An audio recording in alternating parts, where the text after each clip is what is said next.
Okome Ije Okome ADC Wemnaka ADC Wemnaka ADC Wemnaka Anambra State Take Ebeka Gebinyaka Ebeselaka Nekwenaka Governor Kusimeo ADC Gachiani Nama Anambra said the time has come. The time is here for us to build our land.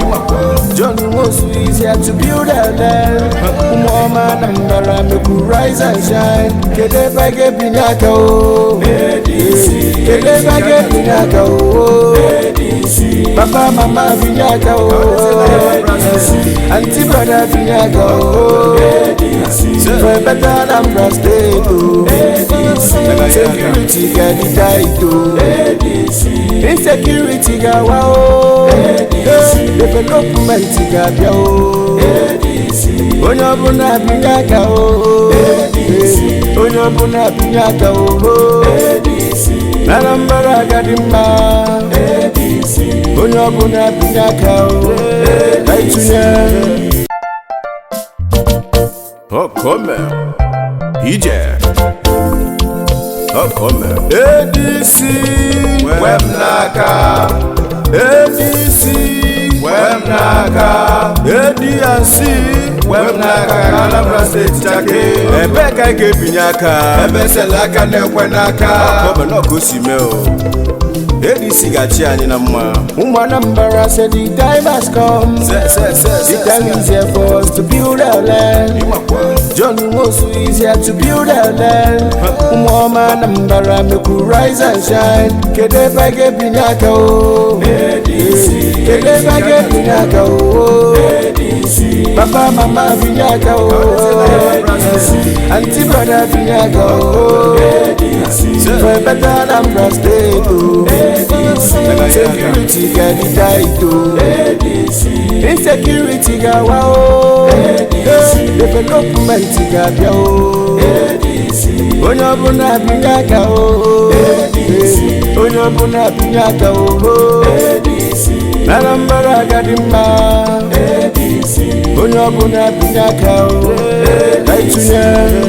Olu nekwere olulu na-aga alụ ụzọ nekwere olulu na-aga alụ Agalụla anyị ụzọ Security n'obodo na ọ ga-adị adị ọkụ nekwere ọdịdị na ọ ga-adị adị ụmụnne m nụ ka anyị jike n'aka ọnụ tinye votu ndị ga-eme obodo dị mma o John Nwosu ya na Ndubuisi Nwogbu Fakadezi Anambra ka anyị kwado ADC mama papa pụta o auntie brother pụta o onye ọbụla pụta o ka anyị tụnye ADC maka ịtụnye ADC okporo ụzọ ga-adị brother ịtụnye ADC security ga-adị maka ịtụnye ADC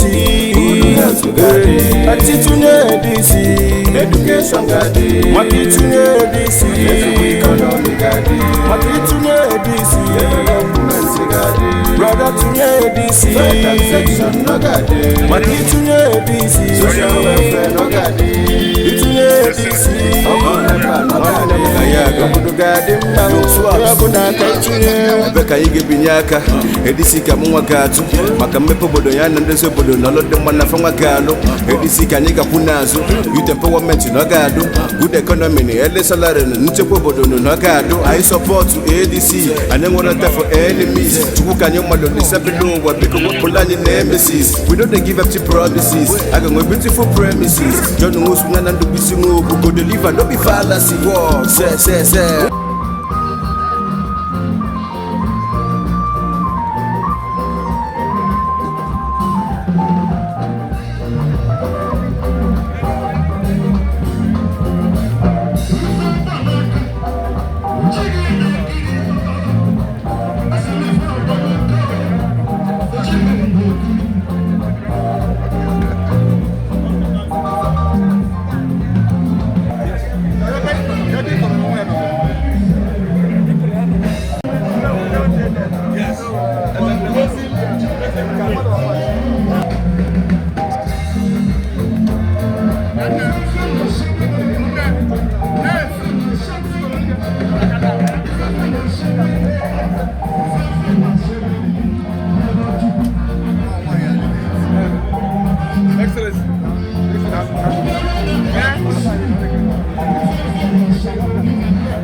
2027 and will start.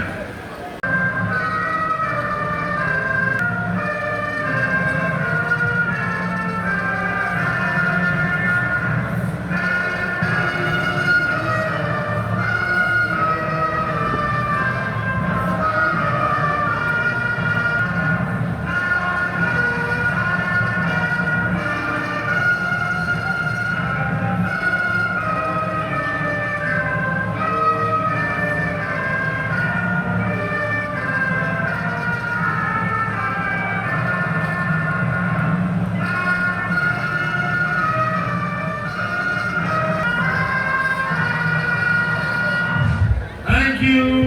You may be seated, please.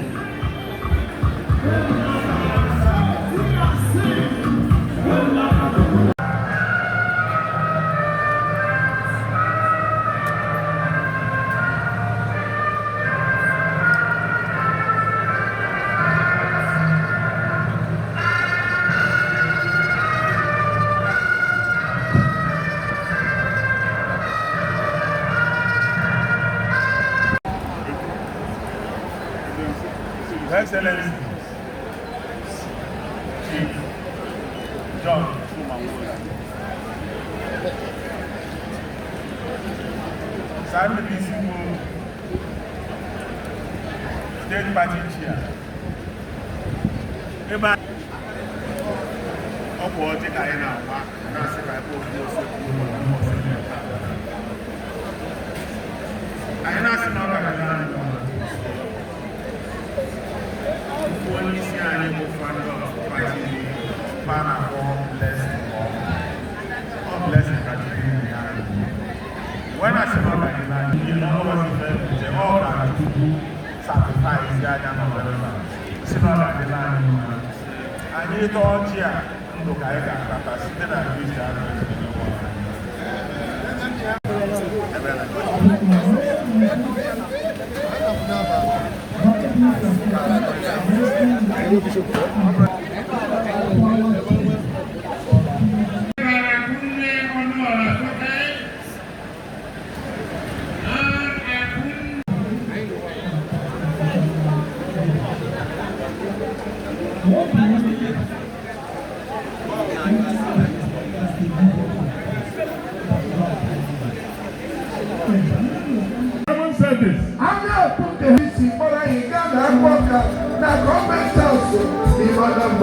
Carry me they go, ADC carry me they go, they go.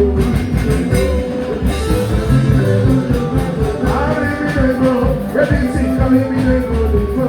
Carry me they go, ADC carry me they go. Sure, no, two. I say carry me they go, carry me they go. Carry me they go, ADC carry me they go, I'm ready for now. John Nwosu, Mama, come back, carry me the road, Mama, carry me the road. I'm going to invite the former speaker in the person of John Nwosu to bring,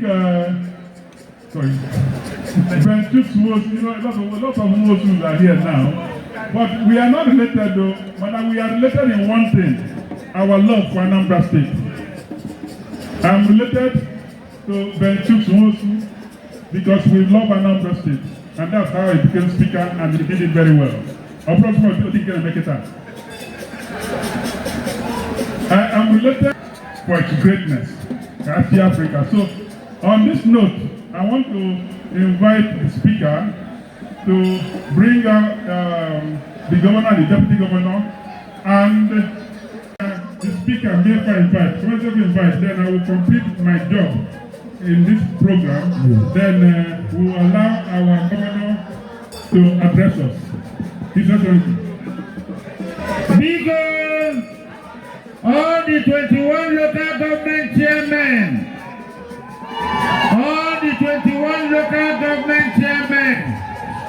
because I'm young, who About the handshake na ballot box, the Anambra who created it will show example. Then the whole Nigeria already followed. There were a coalition, which our speaker here has. Anambra State, this is the birthplace. Also in Kadimelbani, also in Zakaino. This is the center of modern commerce, of Nigerian commerce, and we are going to restore it again. This is the homeland of Zik.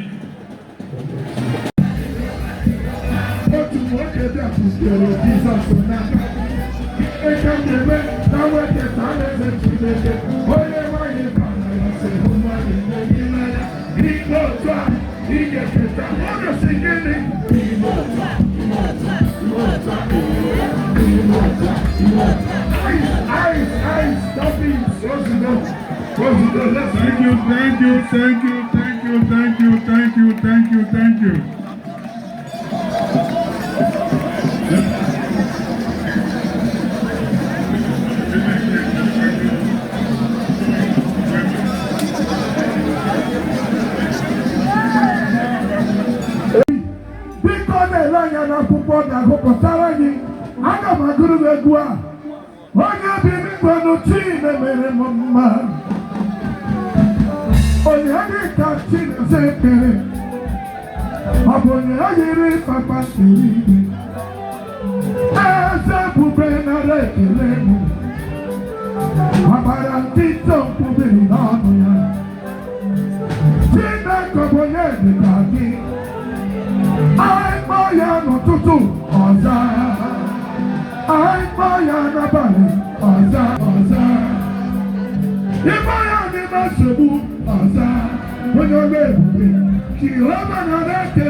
ADC,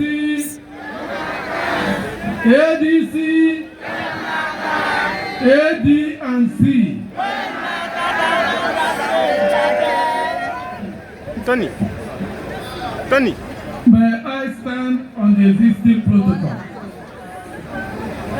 I am overwhelmed seeing my brothers and sisters. Yes. This mammoth cloud that defied the rain. Can we clap for ourselves? Our leaders and fellow members of our great coalition party, the African Democratic Congress, I salute you, and I extend ADC hands to you in humility and friendship. My name is John Nwosu.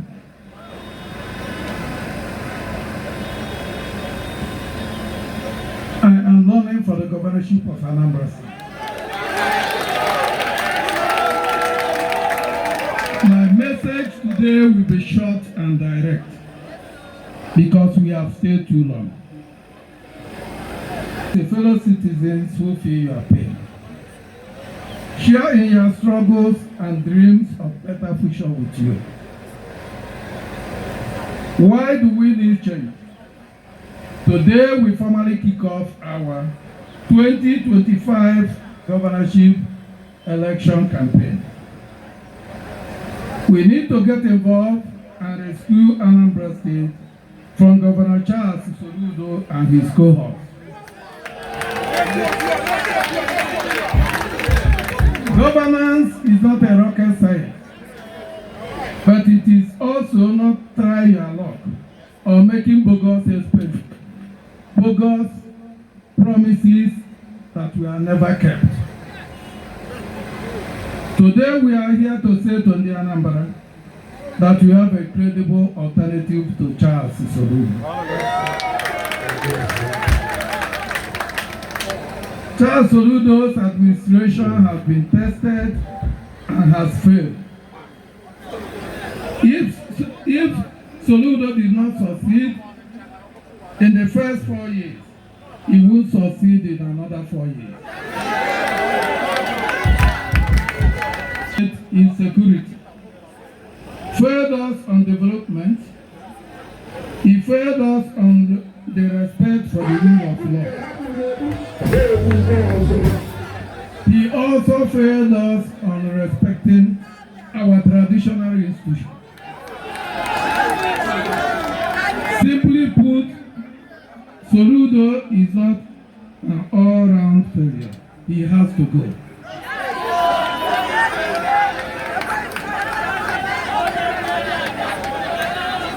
Under Soludo, Anambra State is insecure. It has become a crime scene, riddled with criminalities and bloodshed. This has to change. Such carnage has to come to an end. Under Soludo, our people are underserved and overtaxed. He deployed brutality to collect revenue by using narcotics.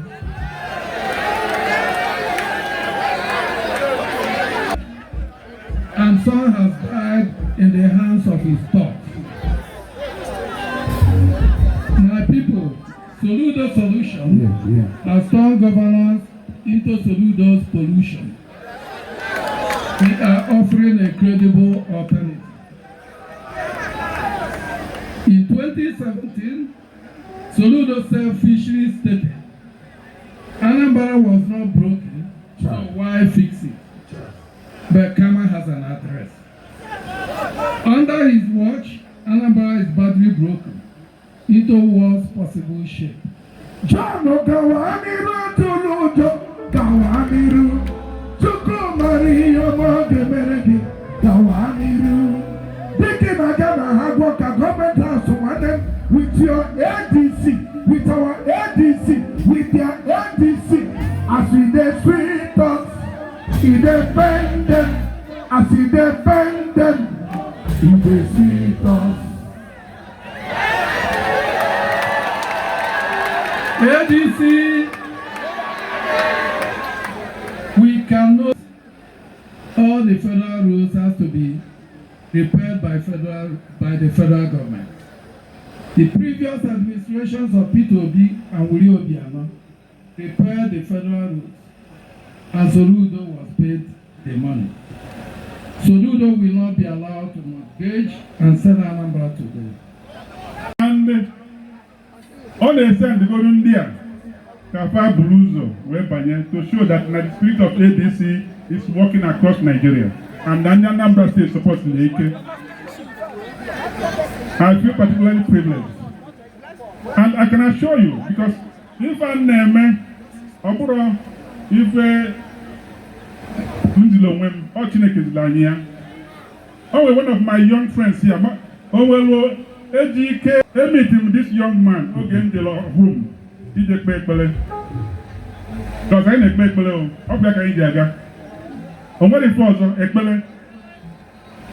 and he had the interest of taking ADC to Anambra State government house with him. So open and abandon Kenya, and in the spirit, the power Chukwuma Soludo today, the power Chukwuma Soludo today.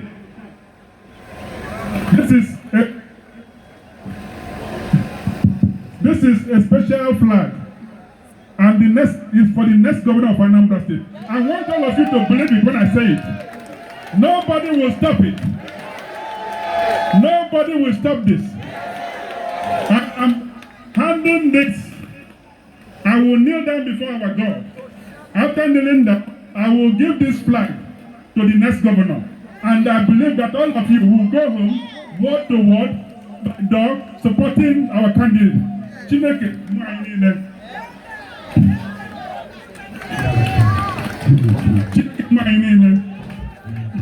because I hand over this flag to our next governor, whom you've crowned, in the person of John Nwosu.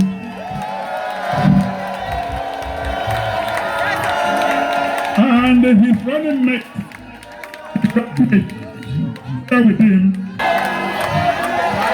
One of John the Baptist. One of John the Baptist. When you took to the man, they are gonna. When you took to the man, they are gonna. John the Chukwuma Soludo. I go much you could was in a cousin. John the Chukwuma Soludo. The governor no shape. Hey, ekele John.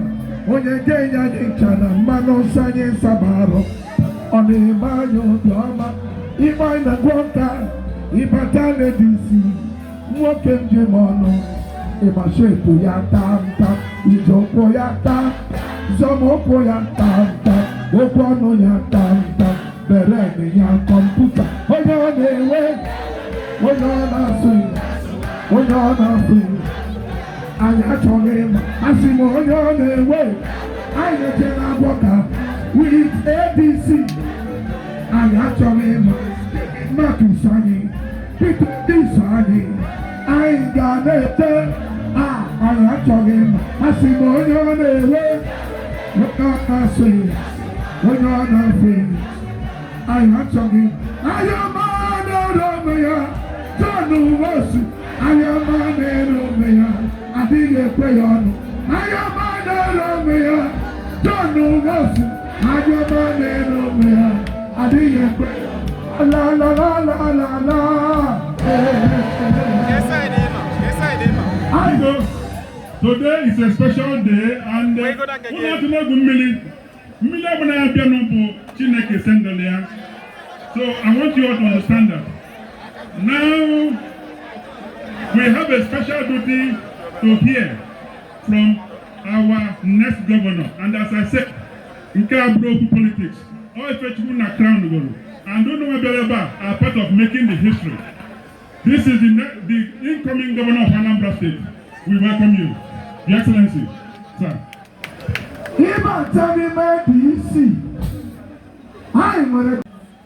A new Nigeria is possible, and a new Anambra is possible.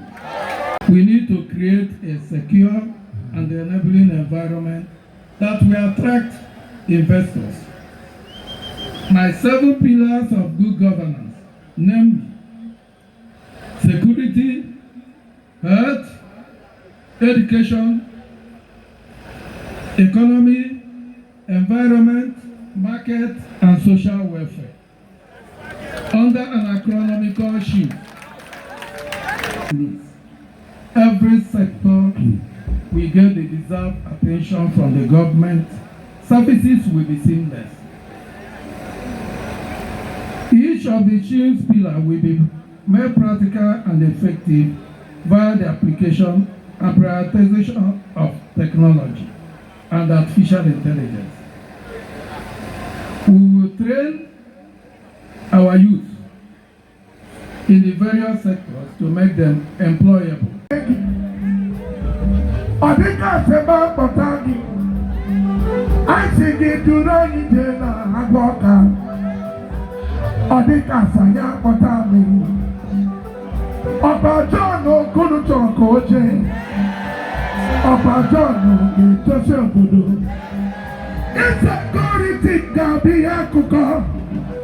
Akunde jobo oro gaba koko. Kawaso gaba sona. Security gaba sona. Sajon neje aiso ginazo. Sajon neje aiso ginazo. John Nwosu neje aiso ginazo. Okey neje aiso ginazo. Bo. Ai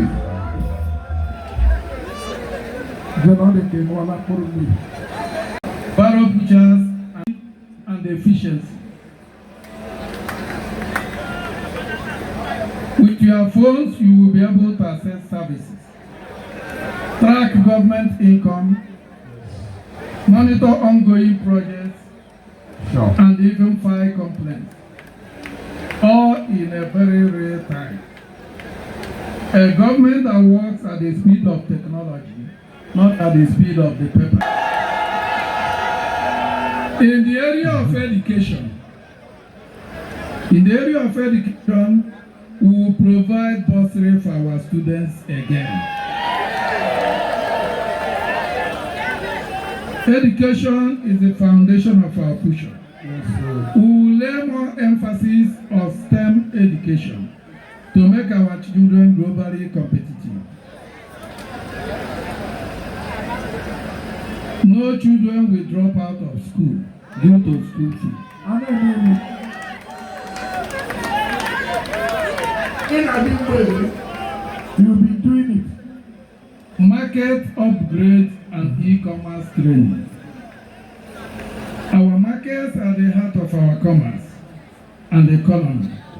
We will modernize them, retrain our traders, and prepare them for e-commerce. This means bigger customer base, better business, and our shop will stay open 24/7 if need be. Such e-commerce will be supported by registered online-based courier services. Deserve to age with dignity. We will review and reform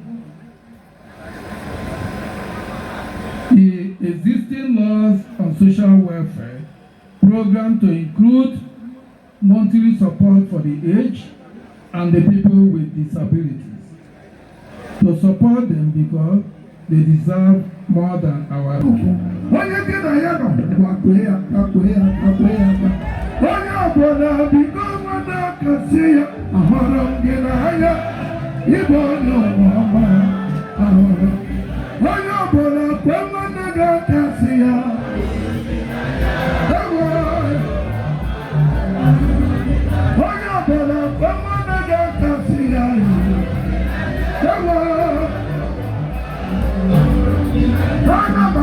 Thank you, thank you, thank you. Thank you.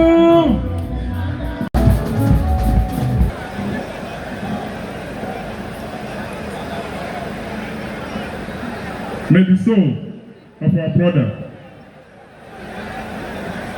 Honorable Justice Azoka, rest in peace. And in the constituency, Onitsha North 1, I can assure you, the spirit of Azoka is here with us. And supported with angels. Charlie, I want to make a family matter first. Can you go 1 year old? I was still 1 year old. I am Patajan, India or Zokapabia. And his duty will be to pray down Chukwuma Soludo and his Okey Ralphs Nwosu, PhD. As we await this. Your Excellency, I salute you. The future is amazing. I'm gonna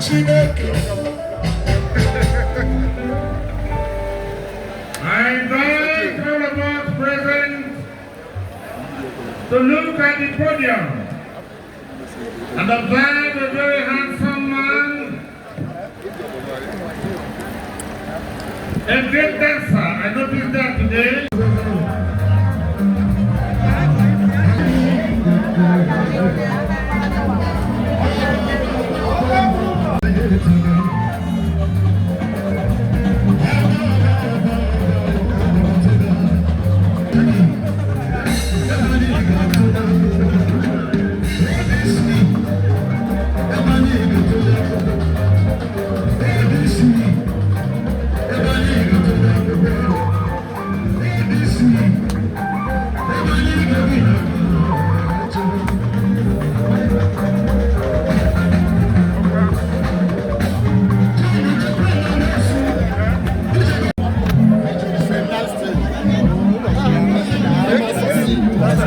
Sorry, where did you come and